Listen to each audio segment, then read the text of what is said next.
آج میں اپنے چینل میک ٹی وی پہ سلطان ابراہیم کے بارے میں بیان کروں گا۔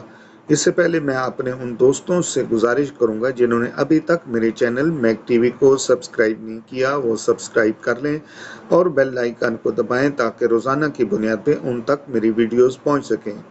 اور اگر ویڈیوز اچھی لگیں تو لائک اور شیئر ضرور کریں اور کمنٹس باکس میں اپنی رائے کا اظہار بھی کریں۔ سلطان ابراہیم نے سلجوقیوں کے معاملات کو نمٹانے کے بعد ملک کے ان علاقوں کو فتح کرنے کے لیے جہاں اس سے پیشتر اسلامی فوجیں نہیں پہنچی تھیں، پنجاب کی طرف پیش قدمی کی۔ چنانچہ 1079 میں اس نے اجودن پر قبضہ کر لیا، ضلع منٹگومری میں، جسے اب پاک پتن شریف کہا جاتا ہے۔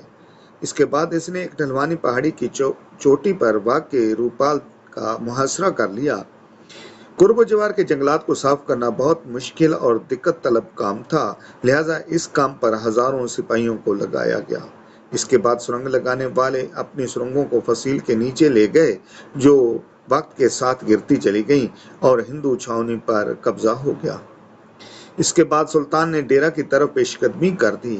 اس شہر میں دراصل ایسے لوگ آباد تھے جن کا اصل وطن خراسان تھا اور بادشاہ افراسیاب نے بغاوت کی وجہ سے جلا وطن کر دیا تھا۔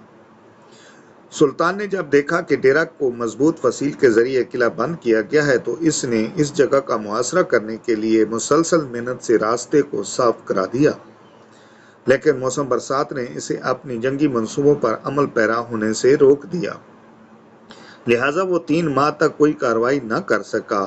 تاہم بارشوں میں کمی واقع ہوئی تو اس نے شہریوں سے کہا کہ وہ ہتھیار ڈال دیں اور دین اسلام میں داخل ہو جائیں۔ اس کی تجویز کو رد کر دیا گیا، چنانچہ شہر کا اثر نو محاصرہ کیا گیا، جو چند ہفتوں تک قائم رہا۔ دونوں جانب سے زبردست نقصان ہوا۔ آخرکار ایک زبردست حملے کے بعد شہر فتح ہو گیا اور فاتحین کے ہاتھ بہت زیادہ مال غنیمت آیا۔ وہ 1,00,000 افراد کو غلام بنا کر اپنے ساتھ غزنی لے گئے۔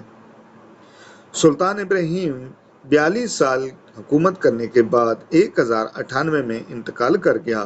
اس کی بے شمار بیویوں سے اس کے 32 بیٹے اور 40 بیٹیاں تھیں۔ اس نے اپنی بیٹیوں کی شادی انتہائی عالم فاضل اور مذہبی افراد سے کی۔ اس نے اپنے آپ کو دین کے لیے وقف کر رکھا تھا، لیکن اس چیز نے اسے سلطنت کے امور کی طرف توجہ دینے سے نہیں روکا۔ وہ رمضان المبارک کے علاوہ رجب اور شعبان کے روزے بھی رکھتا اور ان 3 مہینوں کو بہت زیادہ مقدس سمجھتا تھا۔ اس نے ایک خوشنما خط تحریر کیا اور اپنے ہاتھ سے تحریر کردہ قرآن پاک کی 2 نقول تحفہ کے طور پر بغداد کے خلیفہ کو بھجوائیں، جس نے اس قیمتی تحفہ کو مکہ مکرمہ اور مدینہ منورہ کے کتب خانوں میں بھجوا دیا۔ وہ مذہب کے بارے میں امام یوسف شجاع مندی کی تقاریر میں باقاعدگی سے شریک ہوتا تھا اور اس قدر فرما بردار تھا کہ امام بغیر کسی روک ٹوک کے اس کی حکومت پر سرزنش کر سکتے تھے۔ اس کے بعد اس کا بیٹا مسعود سوم اس کا جانشین بنا۔ سلطان ابراہیم کے بعد اس کا بیٹا مسعود سوم غزنی کے تخت پر بیٹھا۔ وہ عسکری جذبے کا حامل تھا، عدل و انصاف اور خیرخواہی سے لگاؤ کی وجہ سے ممتاز سمجھا جاتا تھا۔ اس نے سلطنت کے تمام موجودہ قوانین پر نظر ثانی کی اور گزشتہ قوانین کے مقابلے میں بہتر اصولوں پر مبنی ایک نیا مجموعہ قوانین مرتب کرایا۔ اس نے حاجب توغستاجین اپنی فوج کے سپہ سالار کو حاکم لاہور مقرر کرنے کے بعد ایک بہت بڑی فوج کے ہمراہ لاہور کی طرف روانہ کیا۔ اس جرنیل نے گنگا کو پار کیا اور اسلامی فوجوں کو وہاں تک لے گیا جہاں ماسوائے محمود غزنوی کے ماضی میں کوئی نہ لے کر گیا تھا۔ اس نے بہت سے متمول شہروں اور مندروں کو لوٹا اور بے شمار ساز و سامان سے لدا پھندا لاہور کی طرف واپس آ گیا۔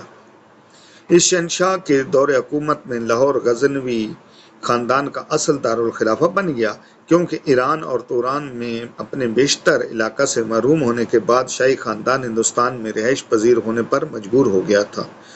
وہاں اب ان کے مفتوح علاقوں کو مربوط کر دیا گیا۔ غیر ملکی جنگوں اور مقامی خلفشاروں کے بغیر 16 سال حکومت کرنے کے بعد مسعود سوم 1118 عیسوی میں انتقال کر گیا۔